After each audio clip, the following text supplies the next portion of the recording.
What's going on, guys? It's your boy Sorrow. Thank you for tuning in to another wonderful video today, guys. I really do appreciate it. So today, guys, I'm going to talk about the Soul series, which consists of Demon Souls, Dark Souls, and Dark Souls 2 versus Bloodborne. Like how they all congest, which one is better than the other. This is just my honest opinion after playing Bloodborne for about 50 hours plus. Now, Demon Souls I put over 300 hours, Dark Souls put over 300 hours, and Dark Souls 2 put over like 250 hours plus. And so far, Bloodborne about 50 hours plus. Now, Bloodborne is an excellent game, guys. I have to say, it is worth the $60. That is one of those games I would say it is worth $60.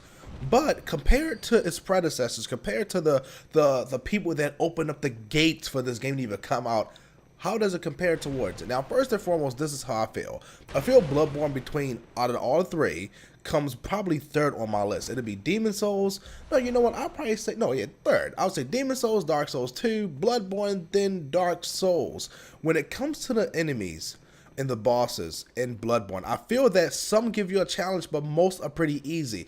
Not only that, when you beat an enemy that is really difficult, I feel there's no reward for actually beating the enemy like the previous Soul series, such as when you beat that enemy back in the previous Souls, after you beat the enemy, you got their souls, in which you can probably break into something from 5,000 souls all the way up to like 50 or 80,000 souls, or you can create a special weapon with their souls. Even when you did New Game Plus, you can create something even different with certain bosses' souls. With that being said, so in Bloodborne, when you actually beat an enemy or a special type of enemy, you probably grab some kind of special magic effect, go to a whole different place, or like a couple of items that you can kind of use, which is not an infinite use though.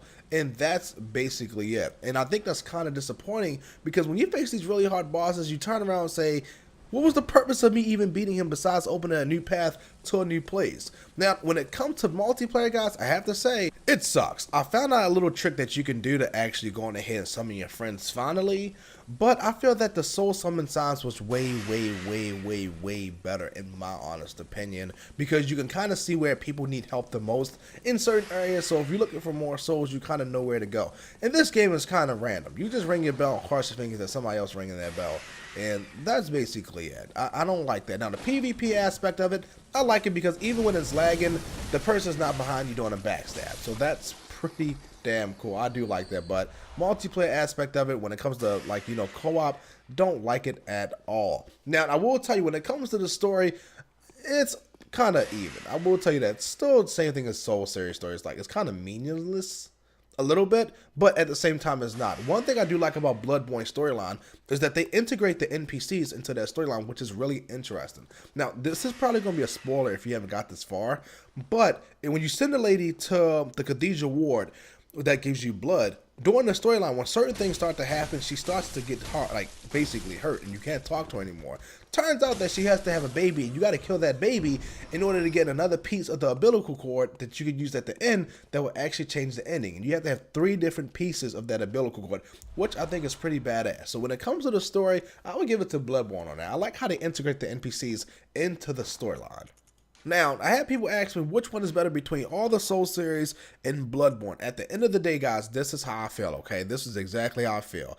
When it comes to the level of enemies, right, it is harder when it comes to fighting enemies in hordes because they travel more in a pack and they also call each other. So I think that's way harder than any other Soul series combined. When it comes to the level of bosses, it's not as hard because at the end of the day, I think any kind of Soul always had those harder bosses that was just OP'd and was one-hit kill, which was ridiculous. But at the end, I think I have to give it a Soul series when it comes to level of bosses. When it comes to uniqueness of bosses, for a purpose of killing them, exactly like I said in the beginning of the Soul series. When you killed the boss back in the Soul series, you found out it was for a purpose, not just to kind of kill them and move on, if you get what I'm saying. Even if you kill an optional boss, you can still get something from them, like a weapon or something. In Bloodborne, it's like, we give you 10,000 souls, keep it moving.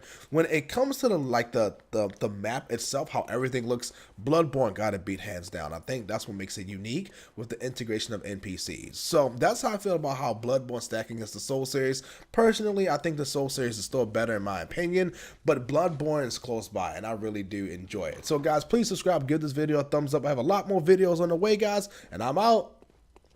Peace.